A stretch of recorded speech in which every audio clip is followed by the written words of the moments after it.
Okay, this is the operator on-ramp for Bitcoin. My name is Steve Beauregard, and I'm with GoCoin. We're a payment processor for Bitcoin, Litecoin, Dogecoin.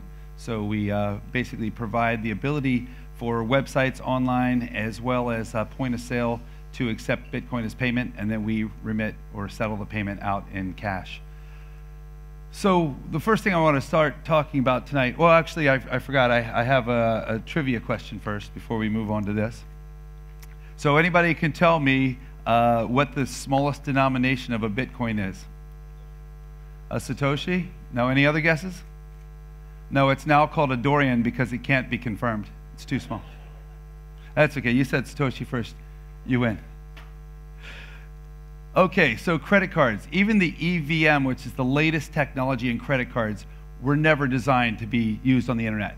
These are technologies for a card present to either swipe or be in a machine. And, our theory is, no credit card, no love is really what it's about on the internet. Because you have a global presence on your internet site, you have an addressable market that's 4 times bigger if you can suddenly solve the credit card problem. So the chips and all of these things are really broken. And there's no mistake the fact that we used a target on this particular slide, because those of you that are aware of the breach of 40 million cards in the States talks about where the pain is. So some of the other operator pains. What I'm talking about today is what are the important points for operators and where are their pain points. So right now, the pitch seems to be, okay, the credit card processing or PayPal are charging 3-4% plus 30 cents per transaction. So that's certainly a pain point, but it's actually much worse than that. I mean, the problems you have beyond that is the cost to manage chargebacks, and those are a lot of charges, and oftentimes those are different departments within big organizations. So you have your group that is managing payments, and they're worried about the 2-3-4%. Then you have a whole department that's worried about chargebacks, and that's usually coming under finance. So they're working in different silos. So really, we have to address from the top down, so you understand that the issue is bigger than just the cost of the credit card processing. So you have intermediary cost as well. So that's all built into the cost of the credit card transaction. One other point of friction is there's certain merchant categories that are basically cause a lot of friction. Adult and gambling to be 2 in particular, where financial institutions have trouble banking these companies, or it ends up being a much higher risk. So being that they're high risk, that also introduces a lot more cost to those payments. So the Bitcoin technology or digital currency technology in general, here's some of the features, and most of you in the room are well aware of these, such as military-grade encryption, peer-to-peer secure instant payments, irreversibility of payments, and that's really a big one for any merchant, the irreversibility, no chargebacks. So what we're seeing here is really a true peer-to-peer movement. And this is part of what the trust economy you're seeing from companies like Zipcar and Airbnb and these organizations that are really disruptors. And it's really the demand of the crowd. And that's what has the incumbents on the run. So the good and bad make the headlines. And we've evolved beyond these illicit uses such as Silk Road. However, you have to also put in perspective how important Silk Road was to Bitcoin, in that it made a reason that people wanted coins. People wanted coins, like it or not, to buy illegal drugs. And that sort of proved the model out for where we are and what we're evolving to. So now we have a whole new category of merchants that are starting to evolve, like this adorable little girl who's selling lemonade. And this is really just a shameless way to get my daughter into the slide deck. And but seriously, what are the things that scare the merchants? So the price volatility is the #1 thing that we hear when we're talking to merchants, trying to convince them to come on and accept a new payment method. They say, "Oh, the price is so volatile. How could we possibly when it's up to what 525 I checked, and how can we actually take this if it's going to be worth less?" So what we do is we basically set a timer. So we set a spot rate right when a transaction happens, and then that's their spot rate guaranteed for 15 minutes. At the end of that 15 minutes, we expire the invoice, and therefore we take care of all the volatility concerns. So if a merchant has a $100 transaction, they're going to end up getting $99 regardless. So it doesn't matter to them the volatility of the actual Bitcoin transactions. Liquidity concerns, that's another one that we hear often. Merchants are concerned, hey, if we're taking Bitcoin and holding Bitcoin, how liquid is it? So we actually, as we look at coins, we always also consider the liquidity, and we only accept the coins that have reached an acceptable level of liquidity. Some of the other things, security, scalability, we've taken a lot of measures, like removing all of the hot wallets or the private keys off of our servers. So those don't exist anywhere in our environment. So we're starting to evolve beyond some of the mistakes that were made by the early Bitcoin companies, and learning from those mistakes and taking the key steps to prevent things from happening again. So what should the merchants really be fearing here? And I argue they should be fearing missing out. They have an ability now to drive a lot of traffic simply by accepting Bitcoin, but one thing they can't forget is they still need to drive traffic to their site. It's not build it, they will come. It's build it, put out a press release, they'll come, but if you don't keep doing the digital marketing work, guess what? They go away quickly. So it's really like exercising. The more you exercise and work out at the gym, the better you feel and the more muscle you build. If you just go to the gym once, all you feel is just sore. Oh, I missed this slide. So a couple of important metrics here from some of the early merchants. And I think most people know the Overstock story of blowing out 130,000 sales in the first day and 800 orders. Tiger Direct in their first week doing $1 million in Bitcoin. And most of these were with net new customers. And so that's really an impressive statistic. The one I really like the most is Millennius, which is an electronics company down in Australia. So not only did they've gotten to the point that 5% of their sales are now in Bitcoin orders, but look at the numbers on fraud. So both credit card and PayPal average about 2.7% fraud, and their Bitcoin fraud has been 0.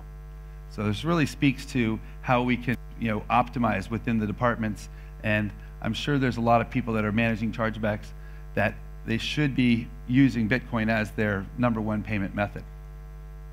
So what are some of the characteristics of the new shopper, the shopper that's out there? They'll actually spend more money in Bitcoin than they will when they're using a credit card or they're using PayPal. And this is pretty well documented. A number of merchants have reported this. And the reason why is a lot of people are using Bitcoin as a store of value. And by doing so, when they do spend it, they'll spend it on larger ticket items. And I'm also seeing a good trend in the altcoins. So we see a lot of uptake in Litecoin and Dogecoin as well. Dogecoin seems to be used more for smaller transactions, smaller dollar numbers, buying credits within a game and those sorts of applications. And we're seeing actually some Litecoin miners that are getting, we're seeing a lot of sales in Litecoin miners. The nice thing there is they don't have to convert their Litecoin to Bitcoin. We'll actually take care of the liquidity for them. So a couple ways, I mean, most of the people in the room here know how to get Bitcoin already.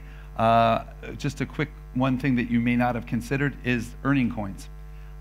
If you're a professional service organization, an attorney, or providing consulting services, ask your customer to pay you in Bitcoin.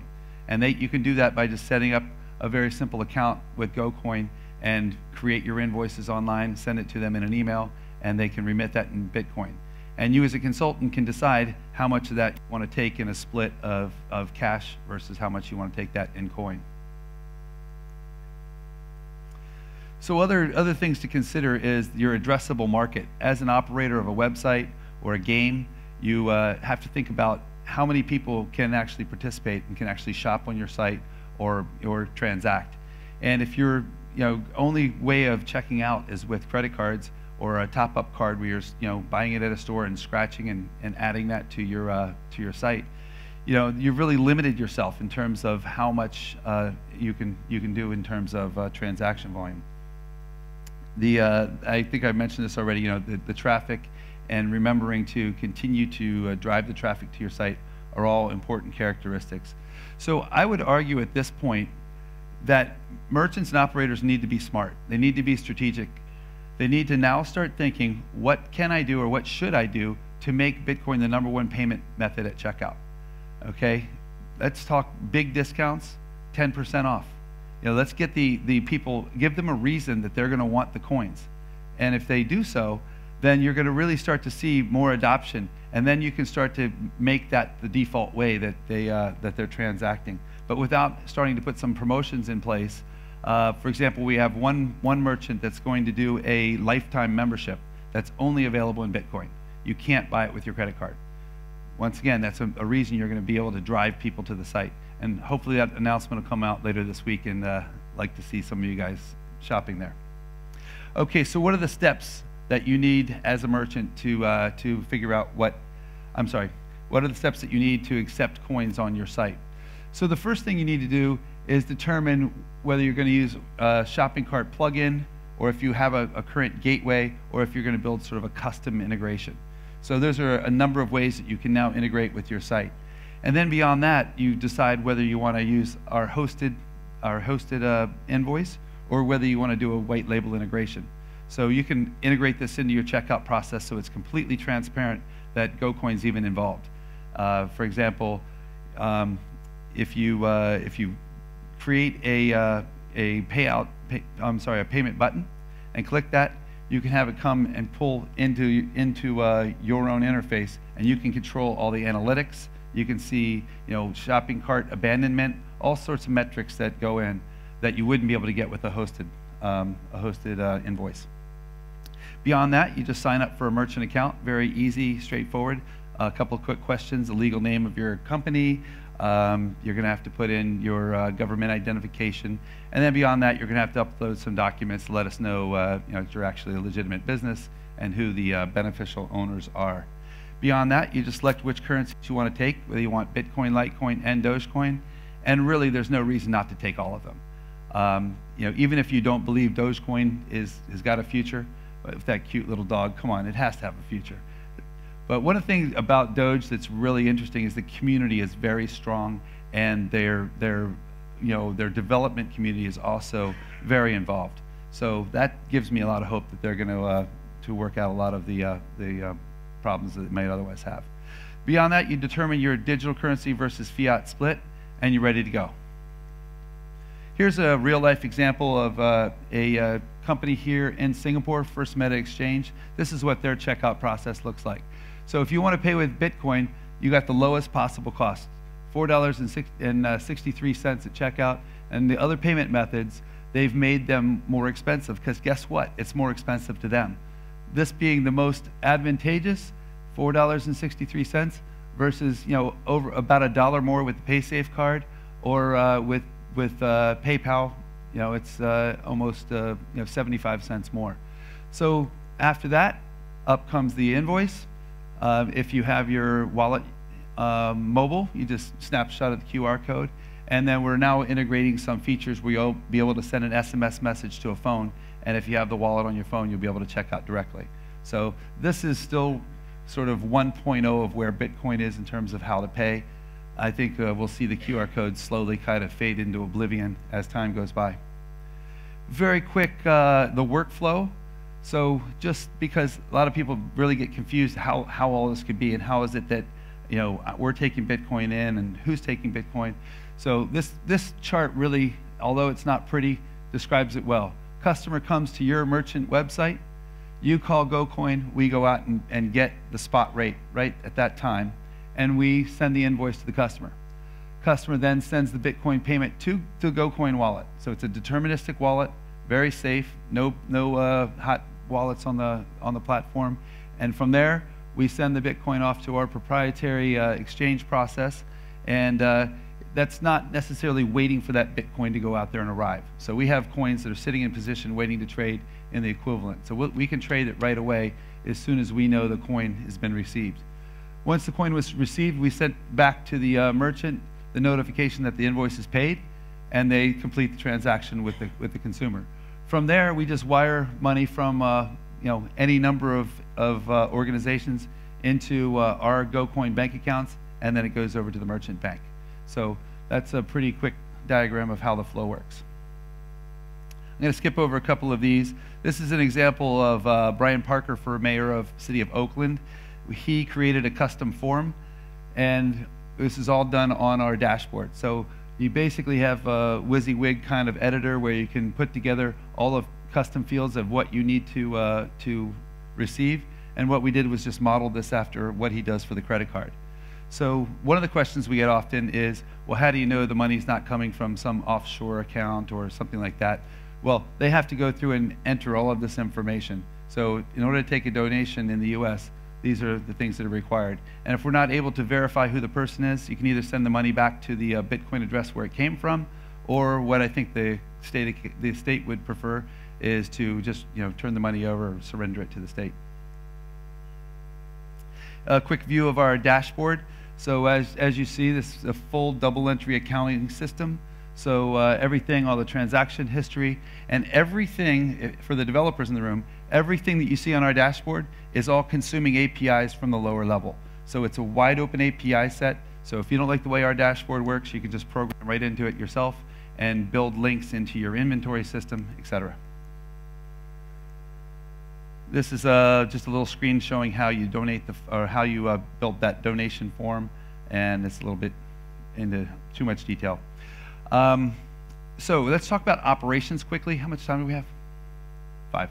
Okay, so let's talk quickly about operations. So what are some of the things that you're going to see different in a digital currency payment that you don't necessarily see with a credit card? One is the underpayment and overpayment. We have no control over whether they send the right amount of Bitcoin to that address. So oftentimes people will make a cut and paste error. I've seen one person actually paid 5 times. That was, we don't know why, but 5 different payments showed up at the address. And so these are the things that you do have to manage your way through. Then you'll get situations where there's non-payment, but then the customer comes and says, yes, I paid, yes, I paid. Well, it's really easy to prove to them, here's the address you got, and there's no money there on the blockchain, and there's no transactions. Each address that you see come up is unique, so it's unique for that 15 minutes, and after it expires, they can still push money to that address. So what we do in that situation is we just put it into a merchant review status.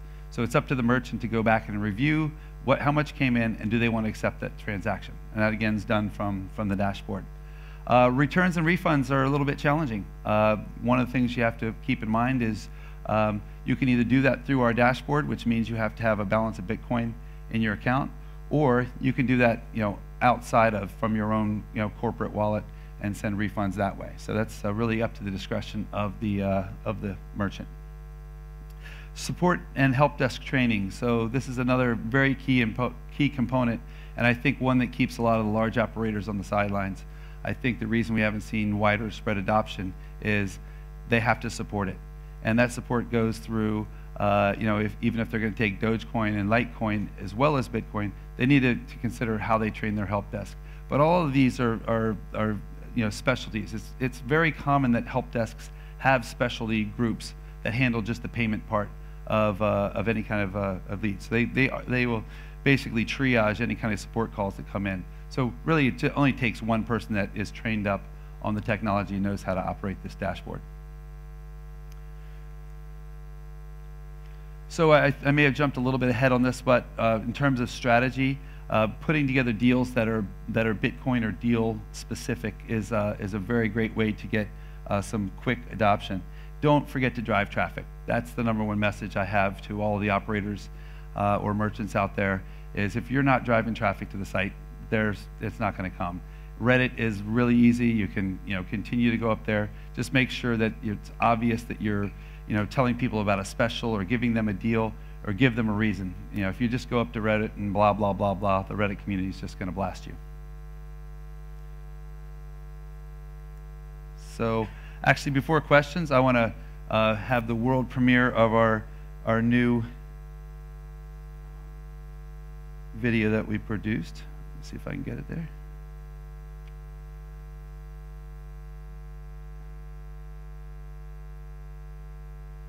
It's a little bit about GoCoin. We have audio? Oh, don't we love money? Wait, let me back it up. Something really cool about. I have come to talk to you about something really cool. Money. Oh, don't we love money? Let's talk about something really cool about a revolution in money. GoCoin is money that can work across all borders securely and can be transferred around the world almost instantly. GoCoin, you got to join. GoCoin. Yeah, why not credit cards, you may ask? Okay, let's say you're going to a convenience store and you just wanted some nuts, and you give him your credit card and he goes, no, it has to be a minimum $10 on the credit card. Screw you.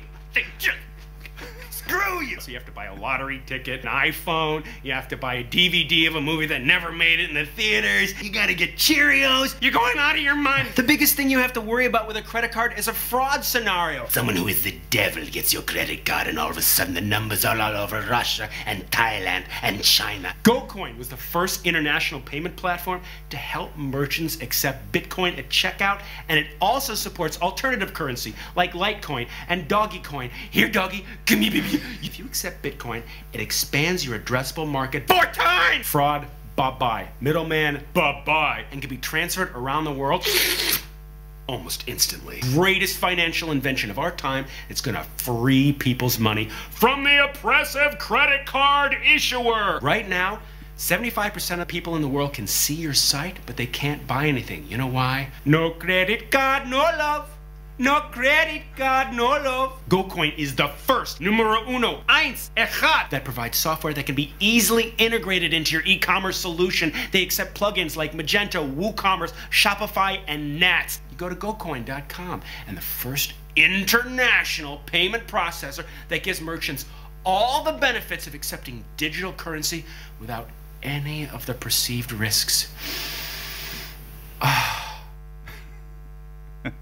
All right, thank you. Any questions? No credit card, no love. That's my favorite part. I sing that in my head all the time now. No, it's, you know, that's one of the benefits of being in Los Angeles. You can find wacky actors like that at the throw of a hat. So. I've used Coinbase. Wait, I got a call. I'm sorry. Go ahead.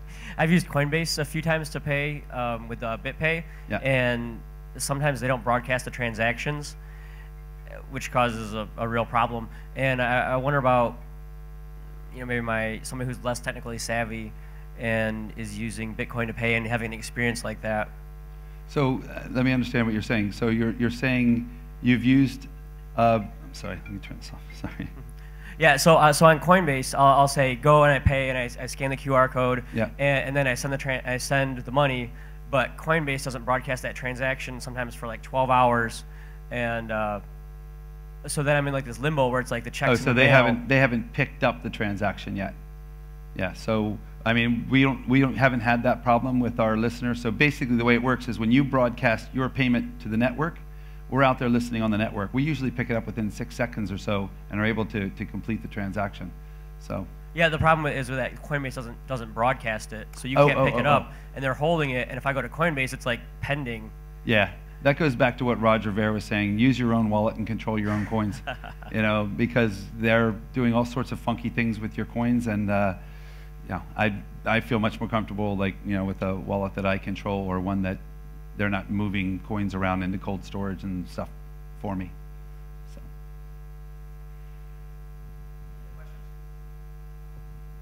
Thank you, Steve. All right, thanks.